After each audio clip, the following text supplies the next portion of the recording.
So much. Wow, give it up for these amazing musicians, this amazing trio. I just wanted to acknowledge Lewis's family and all his friends that are here tonight. African Voices is in the house, and it's really good to be here. And I want to congratulate everyone that was nominated tonight. And I wrote a few words. And in the spirit of honoring the luminous legacy of Lewis, I love the alliteration of that. Just to share why I nominated Cesilie and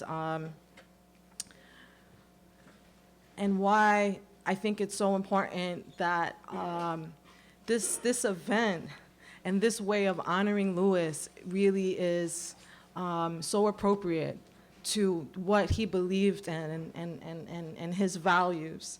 And I just really, I feel so proud to be a part of it and just the whole concept of this. So thank you so much for conceiving this idea.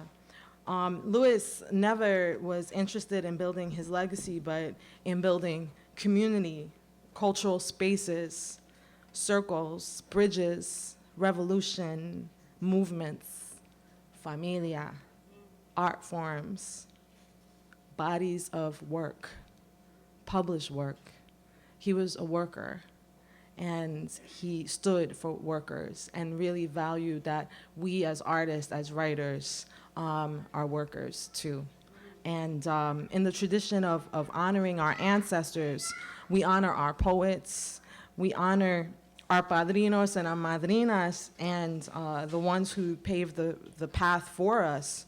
But most importantly, and in the tradition of Lewis, we honor youth and younger poets. And also just acknowledging that it's not just youth in chronological terms, in chronological years, or in biological terms, but the emerging voices who were previously silenced or didn't find the space to express themselves and maybe find their way to an open mic at a later stage in life. And that's youth also. That youth is about fresh blood. It's about newness and creating new beginnings.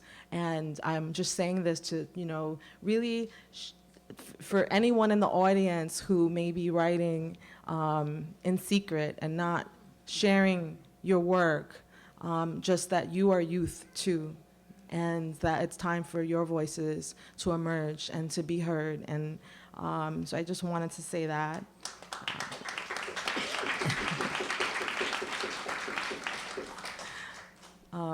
Cesilie Anandi, she, like Lewis, is dedicated to her practice, to writing. And I met her at La Marqueta at Barrio Poetics, a weekly open mic that we started last year. And hopefully soon we're going to be doing it again, and it'll be on Thursdays, probably starting in June. And that's where I first heard her voice. And she is dedicated to her craft and finding her own expression and her own voice and reclaiming it and nurturing it and really being a contribution to a community of writers and artists. And that's something that Lewis always respected and appreciated. And I'm going to just share her bio. It is in your program, but I would like to read it. Cesilie is an emerging poet and writer in New York City's underground poetry scene, as well as an artist, and she paints beautiful paintings. She reminds me a lot of Sandra Maria Esteves, and I'm going to just bring her up here so you can hear her. Please welcome Cesilie Anandi.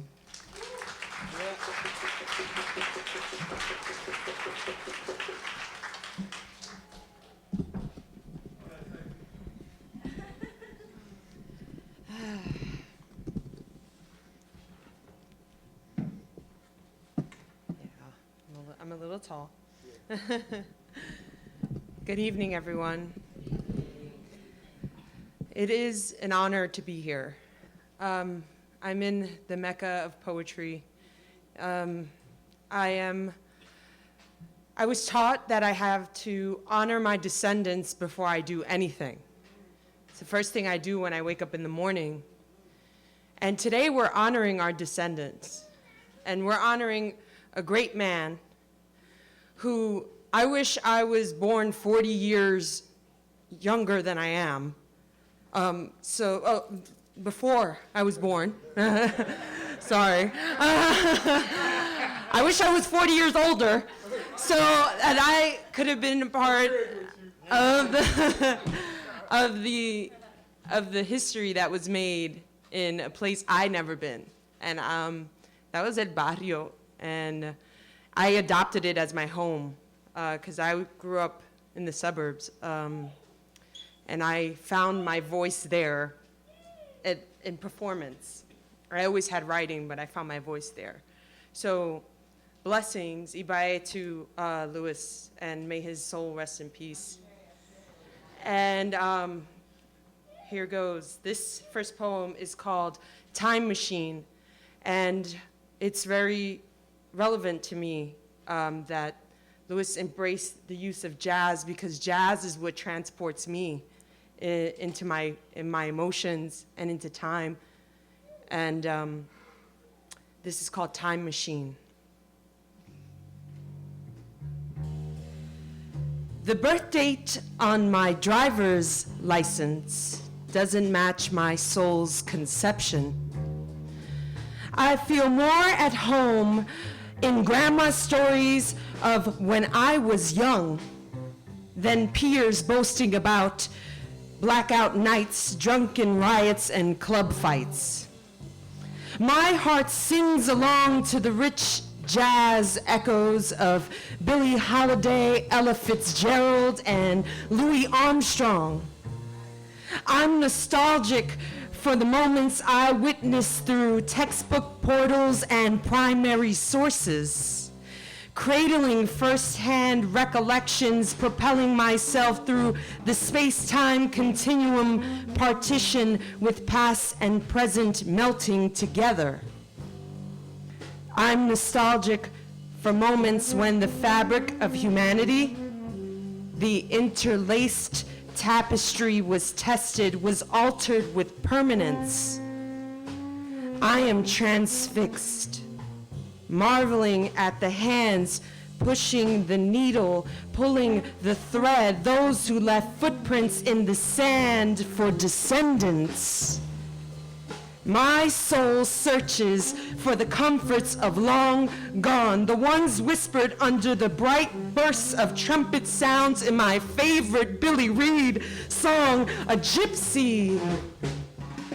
Traveling through history with nothing in my hands, trying to cup the treasures hidden in the past.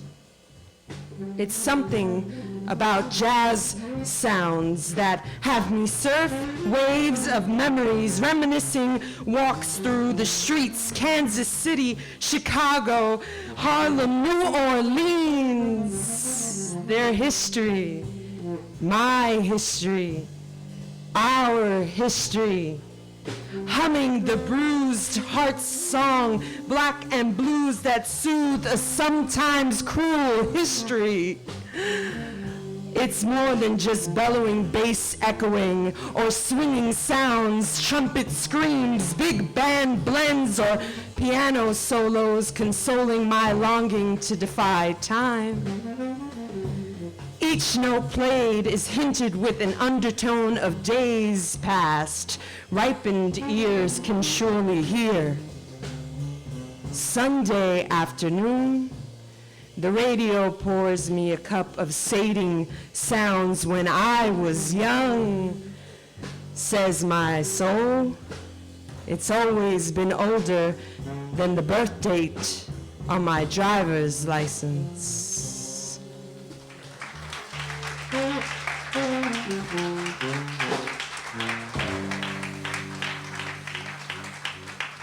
Thank you.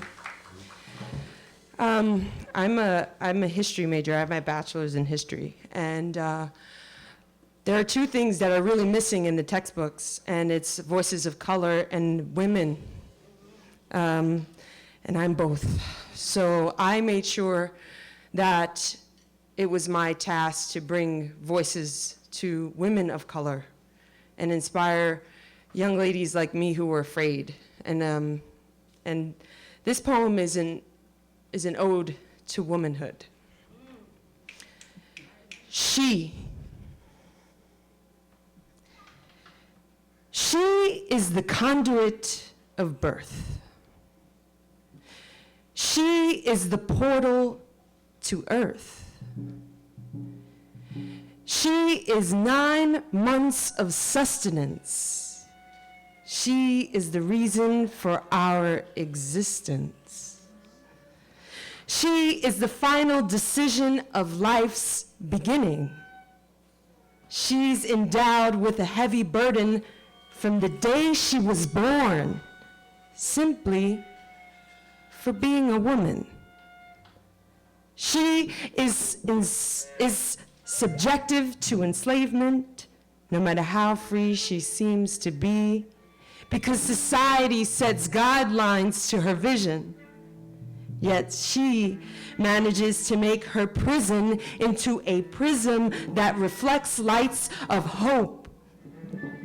She plays a role that few can fill, because while she's expected to be vulnerable, sensitive, and docile, there is still much to overcome. And since the violence of man is not an option, because she is a conduit of life, her revolution is a subtle one. She gives birth to man, to ideas, to plans, to action, to progression. And while male and female must come together for conception, she carries the burden of manifestation. She is the foundation of the edifices of humanity that stand strong. She is reason, she is feeling, she is forgiving, she is meaning, she is hope. She is the song that lulls us to sleep in our most tumultuous emotions. She's awakening. She is the potency of indomitable will. She is woman.